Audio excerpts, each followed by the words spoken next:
Trying to say, like, because guess what? Tonight is we going to the club tonight, like. They got to get something straight, like, if you start off cheating with that hair weave and that wig, you gonna start cheating on everything. You see what I'm saying? Ladies and gentlemen, and I've seen this before, where the guys taking better care of their hair than what the hell is going on, ladies and gentlemen? Where the man is taking care of his hair better than the woman. Like, I ain't never seen that like it. The man dreadlocks and twists and braids look better than the woman. Lord have mercy. What the hell are these women doing? Like, if a man can grow his hair, ladies and gentlemen, you can too. You know what I'm saying? What the heck are you doing? I'm talking about the man hair flowing all down the back, lady. The lady got a temp fade, lady. See what I'm saying? The man got dreads, got them things twisted, braided, plaited. Ladies and gentlemen, the man got all kind of design. The man got a French roll, a bun, all kind of stuff. That's how much dreadlock going on. Man, this lady ain't even got a bang, lady. She don't even have enough for a bang in the front, lady. I don't know what the heck they doing, lady. I don't want to know. I really don't want to know, lady. All I'm trying to say is, if the nappy head boy can grow his head, I know you can. If he can take time and grow his hair, and he ain't even trying, all he doing is going out and goddamn smoking and drinking and playing PlayStation. Next thing you know, he got a head full of hair. You know what I'm saying? That's what I'm trying to say, lady. And I wanted to say this, ladies and gentlemen. I don't know if it's true or not. I'm not really into Judaism. When I tell you I'm not really into Judaism, I'm not. I learned how not to believe the stuff that Jews say. Even in their holy book. I learned to think about it more than one time before I confirm it. You know? But when they say a woman, the crown of a woman is her hairstyle. Like, her hair and her hairstyle is a crown. Okay? So please, ladies, I mean, you gotta think about it. Your tiara didn't cost but 99 cents a bag. Think about it. And that's how people gonna treat you. You only spent $10 on your crown, and that's how they gonna treat you. They gonna treat you like you got it at the bubblegum machine. But please, ladies, there's nothing better than a natural crown, ladies. That's all I can tell you. And ladies and gentlemen, like I said, I can deal with it, ladies and gentlemen, but I just, you know me, I talk about as many things as I can talk about while I can talk about it. I'm still gonna talk to you, you know what I'm saying? And guess what? When we go on this date and I go take you to the club, I'm not gonna be mad because you got a wig on. Because I'm looking at everything you have to offer. You know what I'm saying? I'm not just looking at your wig, rolling my eyes and looking at the other woman with a natural hair. No. I'm not just forgetting to look at you most of the time while I'm looking at the woman drinking the drink right next to you with her natural flowing hair. No. I'm not even thinking about that. That's why I'm talking about it, because I'm not thinking about it. While I'm looking at you only 20% of the time while we're in the club, telling you 85% lies and 15% of whatever the hell I want to tell you, I'm thinking about all the things you have to offer. Alabama, Montgomery, and the United States of America. I try to tell you, ladies. And I'm going to tell you, ladies, I don't know why, but right now, white men love African American women. I don't know why, you know what I'm saying? But they do. You know what I'm saying? And I hear African American men complain about it. When I tell you they really don't say nothing about it, they really don't. Like, I've been to the barbershop for plenty of days out of my life, and I only think they talked about African American women dating white men 0 times, approximately 0.0 times. That's how much they're concerned about it. I actually think African American men are glad that an African American woman can find somebody. You know what I'm saying? I really do think that, because they never discussed it before. They never took time out to say that they dislike. You know, I know white guys probably do it all the time, but African American, when I tell you 0.0% concerned about it, They don't even care, lady. They ain't never talked about it a day. Man, I've been in the barbershop for 30 years. They ain't never had a conversation about it yet. When I tell you they talk about everything in the barbershop, they talk about everything. But that's one subject. 99 problems, but a white man talking to the African American ain't one of them. I ain't never discussed it, lady. Hey, lady. One thing, it does not arouse their imagination at all. I'm talking about, it don't stimulate no anger or madness at all. I'm talking about none, lady. They never had a conversation about it. They never thought it was important enough to talk about. And they have, lady, you know. They just don't, lady. But I tell you, I'm gonna tell you, African American women are some beautiful women. I love them, I really do. I think they're the most beautiful for real. But I'm gonna just tell you, it's a lot of things to discuss though. You know what I'm saying? And I actually do, but I do think a lot of African American women, I think they do hobble their men. I think they intentionally handicap them. They do. They do intentionally handicap their men to keep them at the house. They do that. They are known for that. You know, you're supposed to be playing in the league, and you know now you're working at Kmart. You know what I'm saying? You standing up there posting up like you want to whoop somebody. You know, instead of saying, hi, welcome to Kmart. You know what I'm saying? You took your head back like, what up, dog? You know what I'm saying? That's how you do it. I don't know how I went from one extreme to the next. You know what I'm saying? But that's what happened, lady. It does happen, lady.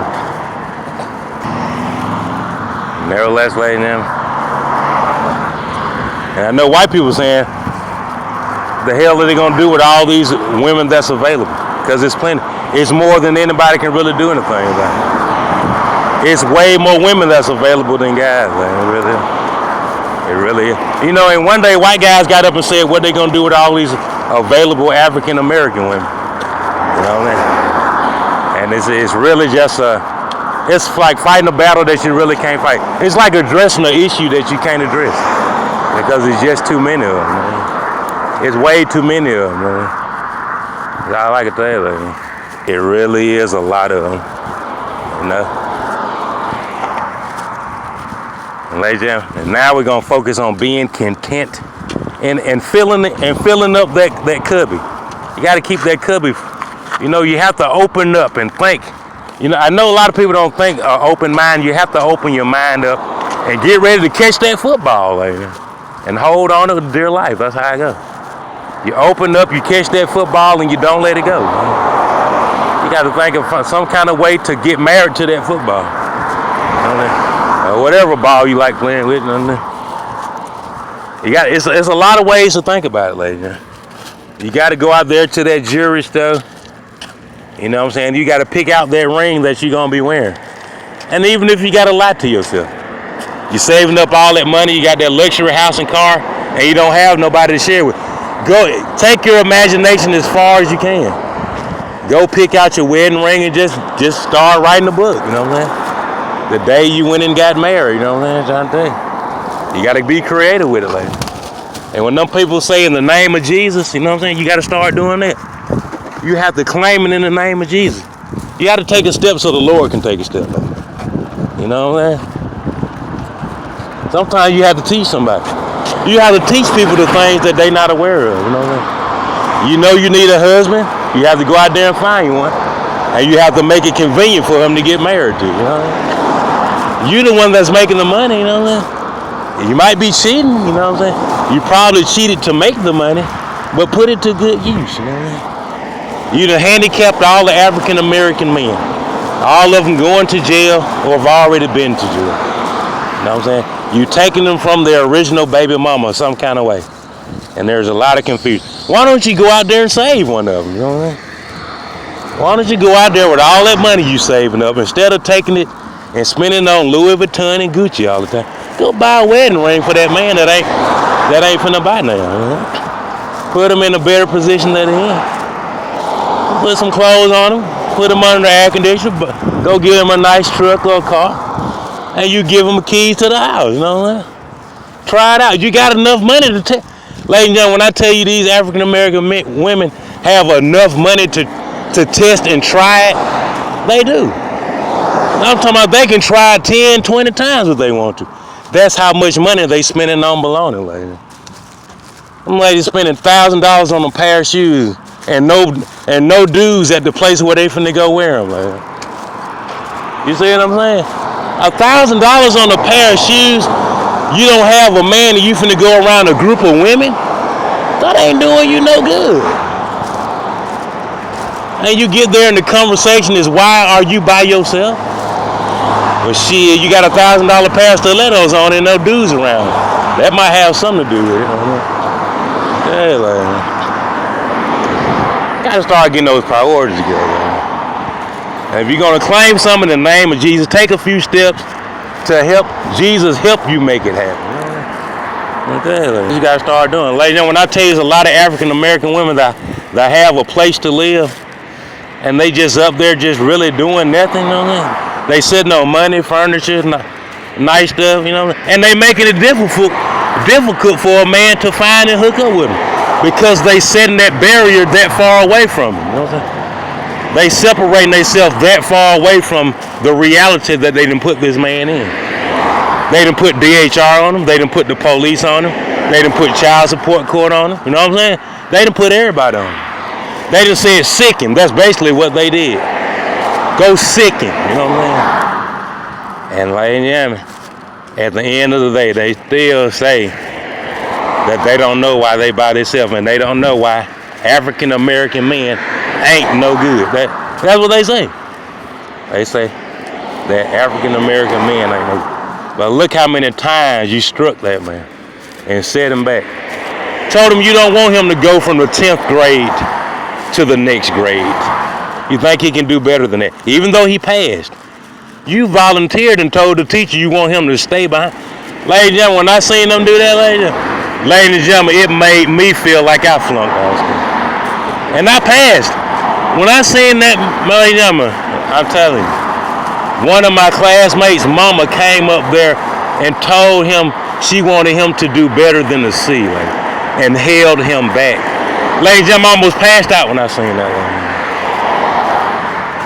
I almost passed out, ladies. That means that man was not going to graduate with us, ladies.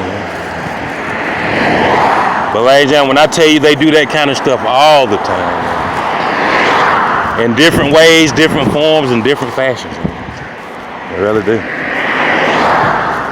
Are you out there at the club tonight, at the bar and stuff? You don't see that many African American men there, you know what I mean? You really don't, you know what I mean? But you're gonna see a couple of sisters in there. That's what they call them. You know, drinking a martini or something like that. Right there. I tell you, sad but it's true. But when I tell you in the barbershop, guy, they don't never talk about African Americans dating Caucasians. They don't never talk about it. Ladies and gentlemen, I can't tell you one time they ever talked about it. Out of 31 years. They never, but they said at the beauty salons it's the other way around. At beauty salon, they be dogging. I'm talking about that. They dog the brothers out about that thing. They say that's why they can't have nothing because of that and stuff like that. I don't know, like, I tell you, don't blame everything on just one situation. Please don't do it. Don't blame everything on that one situation. And ladies and gentlemen, I'm inventing a mixed drink, and it's gonna reverse that. You know, when you drink and wake up in the morning, ooh, baby, it tastes like somebody then extracted your taste glands out your tongue, and then it tastes like somebody done put man. I'm talking like they done put a Brillo pad in your throat. You know what I'm talking about? Ooh, Lord, that's a bad taste. I don't know why. I'm gonna make a mixed drink where you don't have to experience all that. Because people, when they drink, they do a lot of stupid stuff. I'm gonna tell you, they're not aware that they do stupid stuff.